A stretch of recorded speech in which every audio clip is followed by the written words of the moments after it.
สวัสดีครับตายายสายแสบมาพอกันอีกแล้วครับพี่น้องช่วงนี้ช่วงตาแดงพากินแสบครับมาพี่น้องโอ้ยเปลี่ยนจากกับข้าวบัดมาเป็นกินส้มกันอืมบักม่วงน้ำปลาหวานน้องอุ้ยอูยุอันเนี้ยอืมอืมน้องของแท้เลยเมื่ออืมอืมอืมช่วงอืมตอนบ่ายช่วงวะบักม่วงปลาหวานพี่น้อง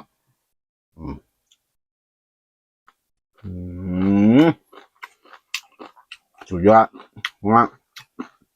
อืมแบบว่าอืมน้ำปลาหวานกุ้งแห้งอืมอืมสุดยอดอืมเปลือกบางๆหนาบ่ค่อยเข้าเครื่องค่อยบางๆวู้นะอืมสุดยอดอืมสุดยอดอืมแบบอืมอืม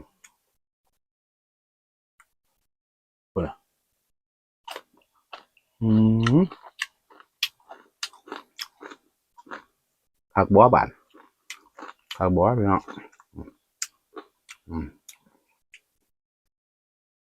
หนานี่หนาบักม่วงอืมกันเลยครับแซ่บหลาย